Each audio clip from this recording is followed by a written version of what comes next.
Big ബോസിലേക്ക് Akhil Marar കൊളുത്തിവിട്ട casting couch തീപ്പൊരി ഇപ്പോൾ social മീഡിയയിൽ ആളിക്കത്തുകയാണ്. ഓരോ ദിവസവും ഓരോ ആളുകൾ അവരുടെ ദുരനുഭവങ്ങൾ പറഞ്ഞിട്ട് എത്തുന്നുണ്ട്. അഖിൽ ഉന്നയിച്ച പോലെ തലപ്പത്തുള്ള 2 പേർക്ക് ചെറുതായിട്ടെങ്കിലും ഒരു പേടി തട്ടിയിട്ടുണ്ടാവും. ഇനി അങ്ങനെ ചെയ്യാൻ തോന്നുമ്പോൾ പറഞ്ഞ കാര്യങ്ങൾ ചിലപ്പോൾ മനസ്സിൽ വന്നിരിക്കാം. അതിൽ പങ്കെടുത്ത മൊത്തം സ്ത്രീകൾക്കും അങ്ങനെ ഉണ്ടാകണം എന്നല്ല അദ്ദേഹം പറഞ്ഞത്. ചിലരെ കുറിച്ചിട്ട് മാത്രമാണ് പറഞ്ഞത്. അതുപോലെ ഈ ബിഗ് ബോസിൽ ഇതുപോലുള്ള കാര്യങ്ങൾ നടക്കുന്നുണ്ട്, നടന്നിട്ടുണ്ട് എന്നുള്ളതിനെ കുറിച്ചിട്ടാണ് അദ്ദേഹം പറഞ്ഞത്. പൊതുവായി ഇതിനെ കാണേണ്ടതില്ല. അതുപോലെ ആഗ്രഹിച്ച ഓഡിഷൻ മറ്റുമായി വരുമ്പോൾ ചില മുതലെടുപ്പുകാർ ചെയ്യുന്ന നെറികെട്ട കാര്യങ്ങളുണ്ട്. നമ്മളൊന്ന് ആലോചിച്ച് നോക്കും. ഇങ്ങനെയുള്ള കാര്യങ്ങൾ കണ്ടില്ല എന്ന് നടിച്ച് അവർ വെച്ച് നീട്ടുന്ന വലിയ അവസരങ്ങളും സമ്പത്തും ഒക്കെ തേടി അഖിലിനും പോകാമായിരുന്നു. പക്ഷേ അദ്ദേഹം കണ്ടതിൽ വെച്ചിട്ട് തെറ്റായ കാര്യങ്ങൾക്കെതിരെ കൈ ചൂണ്ടുന്ന ഒരു വ്യക്തിയാണ്. വളരെ ചങ്കുറ്റത്തോടുകൂടി ആരെയും പേടിക്കാതെ തനിക്കറിയാവുന്ന സത്യങ്ങൾ എവിടെയും തുറന്നു പറയാനുള്ള ചങ്കുറ്റം കാണിക്കുന്ന ഒരാളാണ് അഖിൽമാരാർ.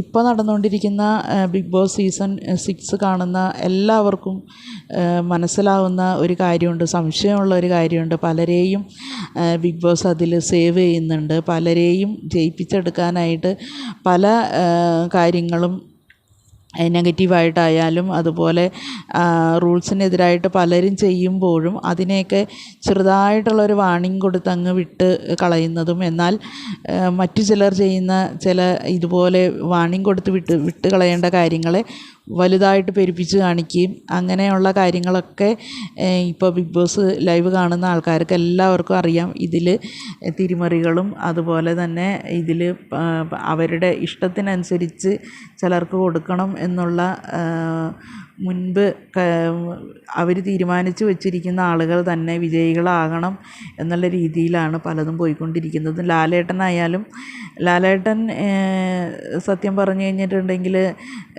ഈ 24 മണിക്കൂർ ലൈവ് കണ്ടുകൊണ്ടാണ് ഈ ശനിയും ഞായറും വന്നിട്ട് ഇത് അവതരിപ്പിക്കാൻ വരുന്നതെന്ന് നമുക്ക് ആർക്കും അഭിപ്രായമില്ല. കാരണം അത് കുത്തിയിരുന്ന് ലാലേട്ടൻ എന്തായാലും കാണുന്നുണ്ടാവില്ല. അത് കാണുന്നുണ്ടെന്ന് ലാലേട്ടൻ പറയുന്നത് കള്ളം തന്നെയാണ്. കാരണം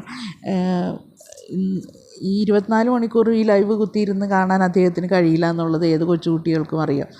അത് ലാലേട്ടന് അവരെങ്ങനെയാണോ ഇവരെഴുതി കൊടുക്കുന്ന കാര്യങ്ങൾ മാത്രം, ഇവർ പറയുന്ന കാര്യങ്ങൾ മാത്രമാണ് ലാലേട്ടൻ അതുപോലെ തന്നെ വന്നിട്ട് ബിഗ് ബോസിൽ ചോദിക്കുകയും പറയുകയും ചെയ്യുന്നത്. അത് അദ്ദേഹത്തിൻ്റെ സംസാരം കേട്ടാൽ തന്നെ നമുക്ക് മനസ്സിലാവും. അത് റസ്മിൻ അന്ന് ചോദിച്ചത് ആ ചോദ്യം ലാലേട്ടൻ ഇതിൻ്റെ മുഴുവൻ എപ്പിസോഡ് കണ്ടിട്ടാണോ സംസാരിക്കുന്നതെന്ന് അറിയില്ല എന്ന് അതിനകത്ത് നിന്ന് പറഞ്ഞ ആളാണ് റസ്മിനോട് ലാലേട്ടൻ ചൂടാവുകയാണ് ചെയ്തത്. ഞങ്ങളെന്താ ഇതൊന്നും കാണുന്നില്ലെന്നാണ് വിചാരം, ഒന്നും അറിയാതെയാണോ ഞങ്ങളിവിടെ വന്നിരുന്ന് ഇത് പറയുന്നതെന്നാണ് വിചാരം എന്നൊക്കെ. അങ്ങനെ തന്നെയാണ്. അതിനകത്ത് 100% അത് ഉറപ്പ് തന്നെയാണ്.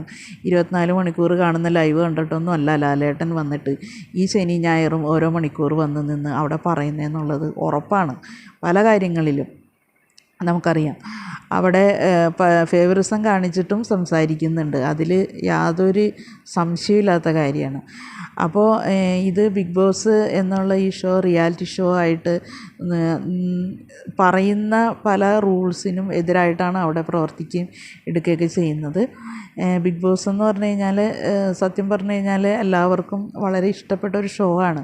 പക്ഷെ ആ ഷോയിനെ ഇതുപോലെ മൊത്തത്തിൽ നശിപ്പിച്ച് കളയുന്നത് അതിൻ്റെ ഉള്ളിൽ പ്രവർത്തിക്കുന്ന ആൾക്കാർ തന്നെയാണ്. സത്യസന്ധമായിട്ട് ഓരോ കാര്യങ്ങളും ചോദിക്കുകയും പറയുകയും എടുക്കുകയും ഒക്കെ ചെയ്താൽ പ്രേക്ഷകർക്ക് ഏറ്റവും ഇഷ്ടപ്പെട്ട ഷോ തന്നെയാണ് ബിഗ് ബോസ് എന്നതിൽ ഒരു സംശയവുമില്ല. ഇനിയെങ്കിലും അതിൻ്റെ തലപ്പത്തിരിക്കുന്ന ആൾക്കാർ ഇതൊക്കെ ശ്രദ്ധിക്കുകയും എടുക്കുകയൊക്കെ ചെയ്താൽ വളരെ നല്ലത്. അതുപോലെ തന്നെ ബിഗ് ബോസിൽ ഇതുവരെ പങ്കെടുത്തിട്ടുള്ള സ്ത്രീകളും ആളുകളൊക്കെ വന്നിട്ട് അഖിൽമാരെ കുറിച്ചിട്ട് അങ്ങനെ പറഞ്ഞത് ശരിയായില്ല, ഇങ്ങനെ പറഞ്ഞത് ശരിയായില്ല എന്നൊക്കെ പറഞ്ഞിട്ട് കുറേ വിമർശനം കൊണ്ടൊക്കെ വരുന്നുണ്ടായിരുന്നു. ആ റിനോഷൊക്കെ വന്നിട്ട് പറഞ്ഞത് റിനോഷൊക്കെ ശരിക്കും സീസൺ 5 എന്ത് തേങ്ങയാണ് കാണിച്ചതെന്നുള്ളത് നമ്മളെല്ലാവരും കണ്ടതാണ്. അവരൊക്കെ എന്താണ് അതിനകത്ത് കാണിച്ചു കൂട്ടിയത്. സീസൺ 5 കണ്ടൻറ്റ് തരാനും അതനുസരിച്ചിട്ട് വളരെ എൻ്റർടൈൻമെൻറ്റ് ചെയ്യിപ്പിക്കാനുമുള്ള ഒരാൾ അത് അഖിൽമാരാർ മാത്രമായിരുന്നു. അഖിൽമാരാരുള്ളത് മാത്രമാണ് അത് ഇപ്പോഴും ഈ റീൽസിലായാലും ഓരോരോ ഇത് നമ്മൾ കണ്ടുകൊണ്ടിരിക്കുകയും ഇപ്പോഴും സീസൺ 6 കാണുന്നതിനേക്കാളും കൂടുതൽ ആൾക്കാർ ഇരുന്ന് കാണുന്നതും റിപ്പീറ്റ് ചെയ്തടിച്ച് കാണുന്നതും ഒക്കെ സീസൺ 5 അഖിലിൻ്റെ കണ്ടൻറ്റുകളും കാര്യങ്ങളും ഒക്കെയാണ്. അപ്പോൾ വളരെ ഇൻട്രസ്റ്റിംഗ് ആയിട്ട് കൊണ്ടുപോകാനും വളരെ ആൾക്കാരിലേക്ക് വളരെ ഇതായിട്ട് എത്തിക്കാനും പറ്റുന്ന ഒരു ഷോ തന്നെയാണ് ബിഗ് ബോസ്. ഇതിൽ കളിക്കുന്ന ആൾക്കാർ ഇപ്പോൾ എന്ന് പറഞ്ഞാൽ ഇപ്പോൾ ഫേക്കായിട്ടുള്ള കാര്യങ്ങളാണ് കൂടുതലും സീസൺ 6 നടന്നുകൊണ്ടിരിക്കുന്നത്. ജാസ്മിനും ഗബ്രിയൊക്കെ അത് എന്താണെന്നൊന്നും നമുക്കറിയില്ല. അത് ശരിക്കും ക്യാമറ സ്പേസ് കിട്ടാൻ വേണ്ടിയിട്ട് മനഃപൂർവ്വം നടത്തുന്ന ഓരോ കാര്യങ്ങളാണ് അതൊക്കെ. കുറച്ച് നേരം ഇരുന്ന് കരയും, കുറേ നേരം പിന്നെ ഒന്നും സംഭവിക്കാത്ത പോലുള്ള കാര്യങ്ങൾ. ഇതൊക്കെ ശരിക്കും അതിനകത്തുള്ള അവരുടെ 100% അഭിനയം തന്നെയാണ്, ഫേക്ക് തന്നെയാണെന്നുള്ളത് ചോറ് തിന്നുന്ന ആർക്കും മനസ്സിലാവുന്ന കാര്യം തന്നെയാണ്. നന്നായിട്ടൊരു കളിയും മറ്റ് കാര്യങ്ങളൊക്കെ വന്നിരുന്നത് സിബിൻ വന്നപ്പോൾ മാത്രമാണ്. സിബിൻ പക്ഷേ ഔട്ടായി. സിബിൻ്റെ തീരുമാനപ്രകാരമല്ലാതെ തന്നെയാണ് വിട്ടതെന്നാണ് പറയുന്നത് സിബിൻ. അപ്പോൾ അതിനുള്ളിൽ എന്തായാലും ഒരു കളി നടന്നിട്ടുണ്ട്. അതിപ്പോൾ ആർക്കായാലും മനസ്സിലാവുന്ന കാര്യം തന്നെയാണ്. ഒന്ന് വാർണിംഗ് ചെയ്ത് വിടേണ്ട ഒരു കാര്യം മാത്രമേ സിബിൻ അവിടെ ചെയ്തിട്ടുണ്ടായിരുന്നുള്ളൂ. പക്ഷേ ഭയങ്കരമായിട്ട് അതിനെ വിമർശിക്കുകയും കാര്യങ്ങളൊക്കെ ചെയ്തിട്ട് ലാലേട്ടൻ വന്നിട്ട് ഭയങ്കരമായിട്ട് ചെയ്യുന്നുണ്ടായിരുന്നു.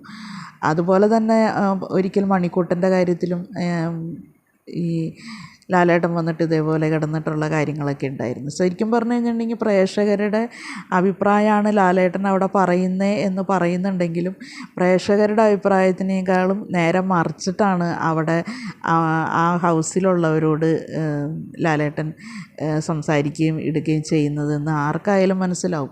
പ്രേക്ഷകരുടെ അഭിപ്രായമൊന്നും അല്ല അവിടെ നടപ്പാക്കുന്നതൊന്നും.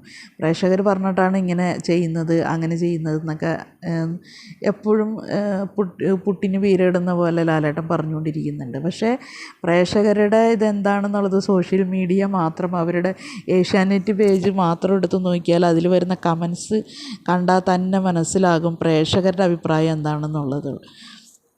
അതിനൊക്കെ നേരെ വിപരീതമായിട്ടാണ് ശരിക്കും ബിഗ് ബോസിൽ അവർ നടത്തിക്കൊണ്ടിരിക്കുന്നതും ചെയ്യുന്നതും ഒക്കെ. ഇപ്പോൾ അഖിൽ ഉന്നയിച്ചിരിക്കുന്ന ഈ കാര്യങ്ങളെന്ന് പറഞ്ഞാൽ വളരെ ഗൗരവമായിട്ടുള്ള കാര്യങ്ങളാണ്. ശരിക്കും ഏഷ്യാനെറ്റ് ചെയ്യേണ്ടത് ബിഗ് ബോസിലെ തലപ്പത്തുള്ള ആൾക്കാരെ വിളിച്ചിട്ട് ഈ കാര്യങ്ങൾ അന്വേഷിക്കുക, അല്ലെങ്കിൽ ഇതിനെക്കുറിച്ച് ഒരന്വേഷണം എന്തായാലും ഏഷ്യാനെറ്റ് നടത്തുകയും അതിലങ്ങനെയുള്ള ആൾക്കാരുണ്ടെങ്കിൽ ചൂഷണം ചെയ്യാനും മറ്റു കാര്യങ്ങൾക്കുമൊക്കെ തെമ്മാടിത്തരം കാണിച്ചു നിർത്തുന്ന ആൾക്കാർ അതിലുണ്ടെങ്കിൽ ആ ഷോയിൽ നിന്ന് അവരെയൊക്കെ പിരിച്ചുവിട്ടിട്ട് ഷോയിനെ നന്നായിട്ട് കൊണ്ടുവരികയാണ് ചെയ്യേണ്ടത്. ഏഷ്യാനെറ്റിൻ്റെ ഭാഗത്തുനിന്ന് അങ്ങനെ ഒരു അന്വേഷണങ്ങളും കാര്യങ്ങളൊക്കെ ഉണ്ടാവണം. ഇത് വെറും ഒരാളല്ല ഇതിനെക്കുറിച്ച് ആരോപണം ഉന്നയിച്ചിരിക്കുന്നത്. കഴിഞ്ഞ സീസണിലെ വിന്നറായിട്ടുള്ള ഒരാളാണ് ഇതിനെക്കുറിച്ചിട്ട് ഗൗരവതരമായിട്ടുള്ള ഈ ഒരു ആരോപണം ഉന്നയിച്ചിരിക്കുന്നത്. അപ്പോൾ ഇത് സോഷ്യൽ മീഡിയയിലെല്ലാവരും ഇപ്പോൾ ഇതിൻ്റെ പുറകെയാണ്. കാരണം അഖിൽ പറയുന്നതിൽ സത്യമുണ്ടെന്ന് വിശ്വസിക്കുന്ന ആൾക്കാരാണ് 90% ആൾക്കാരും. 90% ആൾക്കാരും അഖിൽ പറയുന്നത് സത്യമുണ്ട്, അഖിൽ ചങ്കുറ്റത്തോടു കൂടി ഒരു കാര്യം പറഞ്ഞു, അതിൽ അഖിലിനെ പ്രശംസിക്കുന്നവരും ഒക്കെയാണ്. അപ്പോൾ ഇതിലെന്തെങ്കിലും സത്യം ഉണ്ടെന്നുണ്ടെങ്കിൽ അത് കണ്ടെത്തി അതിന് വേണ്ട നിയമ നടപടികൾ അല്ലെങ്കിൽ ഇന്നുള്ള കാര്യങ്ങളൊക്കെ സ്വീകരിക്കേണ്ടത് ഏഷ്യാനെറ്റ് എന്ന് പറയുന്ന ഈ ചാനലാണ്. കാരണം അഖിൽ പറയുന്നതിൽ സത്യമുണ്ട്. ഇതിൽ ആരാണ് ഇത് പറയുന്നത്? അഖിൽ കൃത്യമായിട്ട് പറഞ്ഞിട്ടുണ്ട് അഖിലിന് വേണമെങ്കിൽ ഇതൊന്നും പറയാതിരിക്കാം. ഇത് പറഞ്ഞിട്ട് അഖിലിന് കിട്ടുന്നത് ഒരുപാട് നഷ്ടങ്ങൾ മാത്രമായിരിക്കും. അതെല്ലാവർക്കും അറിയാം. അഖിലിന് ഇത് പറഞ്ഞാൽ കിട്ടുന്നത് നഷ്ടങ്ങൾ മാത്രമായിരിക്കും. അതേസമയം പറയാതിരുന്നാൽ ചിലപ്പോൾ ഏഷ്യാനെറ്റിൻ്റെ ഭാഗത്തുനിന്ന് ഒരുപാട് സഹായങ്ങളും അഖിലിന് കിട്ടിയേക്കാം. പക്ഷെ അതൊക്കെ അഖിൽ പറയുന്നത് ഏതൊരാൾക്കും മനസ്സിലാവുന്ന കാര്യങ്ങൾ തന്നെയാണ്. അപ്പോൾ ഇത്രയും ആരോപണങ്ങൾ അഖിൽമാരാർ ഉന്നയിച്ചിരിക്കുന്ന സ്ഥിതിക്ക് ഇതിൻ്റെ സത്യം പുറത്ത് കൊണ്ടുവരേണ്ടത് ഏഷ്യാനെറ്റിലെ ആൾക്കാരാണ്. ഏഷ്യാനെറ്റ് ഇതിനെക്കുറിച്ചിട്ടൊരു അന്വേഷണം എത്രയും പെട്ടെന്ന് നടത്തണം. ബിഗ് ബോസിൽ ഇങ്ങനെയുള്ള തിരിമറികളും ഇങ്ങനെയുള്ള ചൂഷണങ്ങളൊക്കെ നടക്കുന്നുണ്ടെങ്കിൽ അതിന് ഉത്തരവാദികളായവരെ ശിക്ഷിച്ചുകൊണ്ട് മാറ്റി നിർത്താം. എന്നിട്ട് നല്ല രീതിയിൽ ഈ ഷോ നടത്താൻ നോക്കാം. ഒരു കാര്യം കൂടി ഏഷ്യാനെറ്റ് ഓർക്കുന്നത് നല്ലതാണ്. നിങ്ങളുടെ ഈ ഷോ സാധാരണക്കാരായിട്ടുള്ള ഓരോ വീടുകളിലും വീട്ടമ്മമാരും അതുപോലെ വീട്ടിലിരിക്കുന്ന സ്ത്രീകൾ ഓരോ ആൾക്കാരും ഈ ഷോയിനെ കുറിച്ച് ചർച്ച ചെയ്യുന്നുണ്ട്. ഇതിൽ നടക്കുന്ന കാര്യങ്ങളെക്കുറിച്ചിട്ട് അവരവരുടെ അഭിപ്രായങ്ങൾ പരസ്പരം പറയുന്നുണ്ട്, ചർച്ച ചെയ്യുന്നുണ്ട്, എല്ലാം ചെയ്യുന്നുണ്ട്. അപ്പോൾ അത്രയും പോപ്പുലറായിട്ടുള്ളൊരു ഷോ ആണ്. അപ്പോൾ അതിനകത്ത് ഇതുപോലുള്ള കാര്യങ്ങളൊക്കെ നടന്നിട്ടുണ്ടെങ്കിൽ ദയവ് ചെയ്ത് അത് ഒന്ന് അന്വേഷിച്ച് കണ്ടെത്തി അഖിൽ പറയുന്ന കാര്യങ്ങളെക്കുറിച്ച് അന്വേഷിക്കേണ്ടത് നിങ്ങളുടെ ഉത്തരവാദിത്തമാണ്.